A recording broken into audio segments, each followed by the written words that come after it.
साल 2024 दुनिया के देशों में बने रहे टकराव के हालात। युद्ध में उलझे रहे दुनिया के कई देश। बड़ी जंग छिड़ने की आशंका से थमी रही सांसें।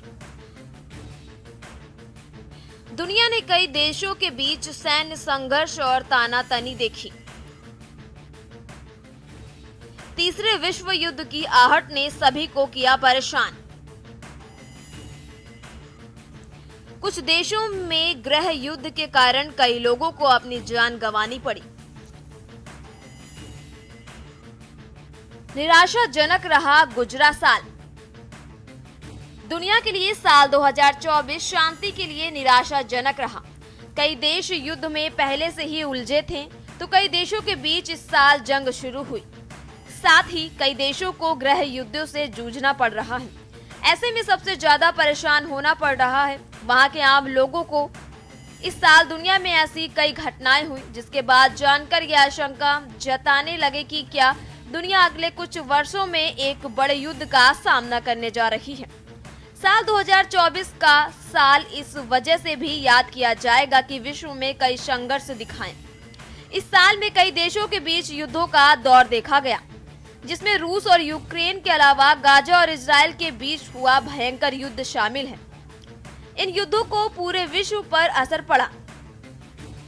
सिडनी में Institute for Economics and Peace की एक रिपोर्ट बताती है कि इस साल दुनिया भर में 56 सक्रिय संघर्ष थे, जो कि द्वितीय विश्व युद्ध के बाद से एक अभूतपूर्व आंकड़ा है। रूस यूक्रेन युद्ध। बता दें कि रूस और यूक्रेन युद्ध 2024 में भी जारी रहा। अमेरिका और उसके सहयोगी जहां यूक्रेन के साथ डटकर खड़े रहे, तो वहीं रूस भी पीछे हटने को तैयार नहीं। साल के आखिर में दो ऐसी घटनाएं हुई जिन्होंने ये संकेत दिया कि निकट भविष्य में शांति कायम होने की उम्मीद बहुत कम है। पिछले दिनों वाशिंगटन ने यूक्रेन को रूस के भीतर लंबी दूरी की अमेरिकी मिसाइलों के इस्तेमाल की अनुमति दे दी। इससे अमेरिका ने एक और बड़ा फैसला लेते हुए यूक्रेन को एंटी पर्सनल लैंडमाइंस भेजने का फैसला किया है। इसकी प्रतिक्रिया में रूस ने अपनी परमाणु नीति में संशोधन कर दिया। इसमें नई शर्तें तय की गई कि कब परमाणु हथियारों का इस्तेमाल किया जा सकता है। रूस के इस कदम को भी यूक्रेन युद्ध से जोड़कर देखा गया है। ACLED डेटा के मुताबिक 2023 में हुए संघर्ष में करीब 1,80,000 मौतें हुई थी, जबकि 2024 में यह आंकड़ा बढ़कर 2,34,000 हो गया। मतलब पूरे 30% की बढ़ोतरी हुई। यूक्रेन का युद्ध सबसे घातक रहा। इसके बाद गाजा और वेस्ट बैंक थे, जहां पर करीब 35,000 जाने गई।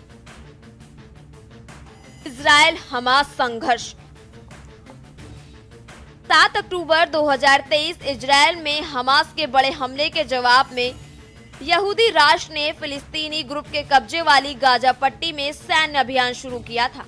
हमास के हमले में करीब 1200 लोग मारे गए थे, जबकि 250 से अधिक लोगों को बंधक बनाया गया था। 2024 में गाजा युद्ध अपने सबसे क्रूर और भीषणतम चरण में प्रवेश कर गया।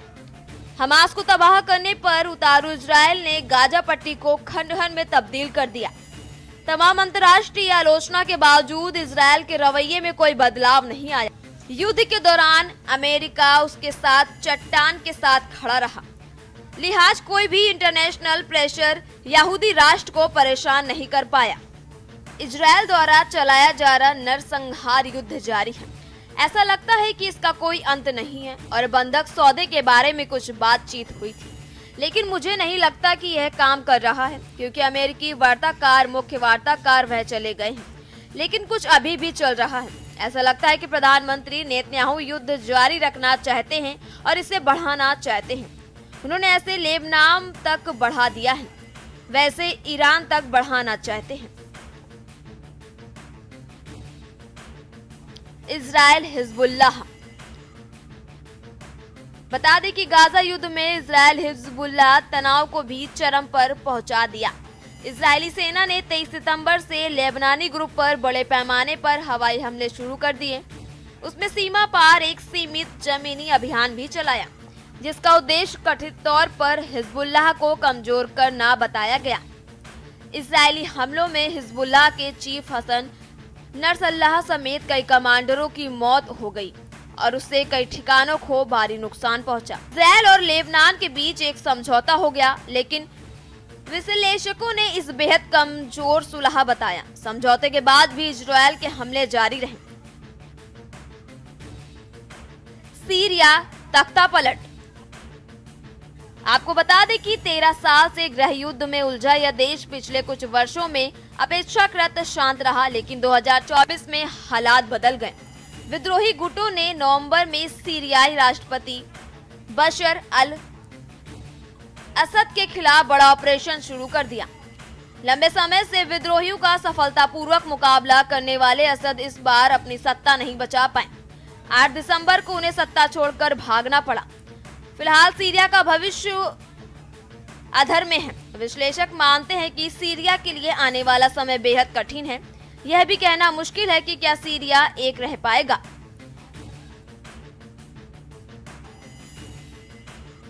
इजरायल ईरान संघर्ष। वहीं 2024 में पहली बार ईरान और इजरायल में सीधा सैनिक टकराव देखने को मिला। गाजा में इजरायली सैन्य कार्रवाई का ईरान तीखा विरोध कर रहा था। वे हिजबुल्लाह का भी समर्थन है। ऐसे में उसके सीधे इजरायल के साथ टकराव की स्थिति बनने लगी। 1 अप्रैल को इजरायल ने सीरिया के दमिश्क में एक ईरानी वाणिज्य दूतावास परिसर पर बमबारी की, जिसमें कई वरिष्ठ ईरानी अधिकारी मारे गए। जवाब में ईरान और उसके प्रतिरोध सहयोगी की ध्रुवी ने इजरायल से जुड़े जहाज MSC एरीज को जब्त कर लिया। तेहरान और उसके सहयोगियों ने 13 अप्रैल को इजरायल के अंदर मिसाइल और ड्रोन हमले किए। इसके बाद इजरायल ने 19 अप्रैल को ईरान और सीरिया में जवाबी हमले किए। भारत ने की शांति की पुरजोर वकालत। ये हाई प्रोफाइल संघर्ष पूरी दुनिया की सुर्खियों में तो छाए रहने, लेकिन सूडान जैसे देश लगातार हिंसा और रोजाना होने वाली हत्याओं से जूझ रहे थे। इन संघर्षों ने दुनिया की राजनीति पर गहरा असर डाला। 2024 में अमेरिका में हुए चुनाव में राष्ट्रपति ट्रंप ने बड़ी जीत दर्ज की और जनवरी 2025 में पदभार संभालने के बाद युद्ध खत्म करने का संकल्प लिया। रूस यूक्रेन संघर्ष को खत्म करने के लिए कई देशों ने अपनी आवाज बुलंद की है। जर्मनी और फ्रांस जैसे देशों ने संकट को राजनयिक बातचीत के जरिए खत्म करने का आह्वान किया है। भारत ने भी शांति की पुरजोर वकालत की और संघर्षों के समाधान के लिए संयुक्त राष्ट्र को और अधिक प्रभावी बनाने के लिए सुधार किए जाने का आह्वान किया। भारत जाहिर है दुनिया में अपनी बढ़ती ताकत और कद के कारण बहुत महत्वपूर्ण खिलाड़ी बनने जा रहा है और इस भारतीय शक्ति प्रभाव का मूल यह है कि भारत पहले से ही 5वीं सबसे बड़ी अर्थव्यवस्था है और दुनिया की 30वीं सबसे बड़ी अर्थव्यवस्था बनने की दिशा में बहुत तेजी से आगे बढ़ रहा है। इसलिए भारत के पास अब वैश्विक परिमाणों को प्रभावित करने की शक्ति है और हमने इसे G20 में देखा है। हमने जलवायु परिवर्तन, वैश्विक व्यापार मुद्दों पर भारत के अलग अलग बातचीत में इसे देखा है। एक्सपर्ट ने चेतावनी दी है कि कोलंबिया, मैक्सिको और अफ्रीका ने कुछ हिस्सों में 2025 में संघर्ष 20% तक बढ़ सकता है। मध्य पूर्व के हालात भी ठीक नहीं हैं, तो वहीं चीन या रूस से जुड़े नए संघर्षों की संभावना एक बड़ी चिंता का सबक बनी हुई है। बलवीर सिंह आचार्य, स्पेशल डेस्क के न्यूज इंडिया।